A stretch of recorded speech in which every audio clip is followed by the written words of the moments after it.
Hi sir, mattresses manufacture కంపెనీలో చూడండి. ఇగో ఇది ఇక్కడ మనం ఇది పర్ప్ అండి. ఈ పర్పుకి అనేది ప్రతి కస్టమర్కి 100% మనం ఇది ప్రొడక్టర్ అనేది గిఫ్ట్ ఇస్తున్నామండి. ప్రతి కంపెనీ వాళ్ళు ఇది మీకు డెమో చూపించలేదండి, నేను చూపిస్తున్నాను. ఇది పర్పు అనేది చాలా కాస్ట్లీ ఉంటుంది కాబట్టి ఒకవేళ ఈ బెడ్ ఖరాబ్ అయితే చాలా మనం డబ్బులు అనేది వేస్ట్ అయితే కాబట్టి దాని గురించి మనం ఇది తీసుకొచ్చామండి ముందుకి. ఇగో ఇది మనం కాంప్లిమెంట్ కింద గిఫ్ట్ ఇస్తున్నామండి. దీనిపైన చూడండి ఇప్పుడు నీళ్ళు పోసి చూపిస్తాము.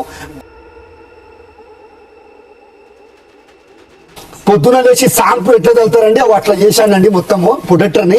ఇప్పుడు నేను కంప్లీట్గా ఈ ప్రొడక్టర్ అనేది నేను చూపిస్తున్నాను. ఫోల్డ్ చేసి ఒక్క డ్రాప్ కూడా బెడ్ పైన వాటర్ అనేది లీకేజ్ ఉండదండి. చూడండి ఇంత కూడా లీకేజ్ ఉండదు, 100% లీకేజ్ కాదండి. చూడండి నేను నీళ్ళు పోసిన అన్ని ఇక్కడ ఉన్నాయి. ఈ నీళ్ళ కింద కూడా నేను ఇలా ప్లేస్ చేసి చూపించినా కూడా నీళ్ళు అనేది ఉండదండి. 100% ఇలా ఉంటుందండి. ఒకవేళ మీకు మంచిగా కావాలంటే లైవ్ వీడియో కాల్ ద్వారా మీరు మ్యాట్రెస్ మ్యానుఫ్యాక్చర్ చేసుకోండి. అందరు ఆడియన్స్కి షేర్ చేయండి, లైక్ చేయండి.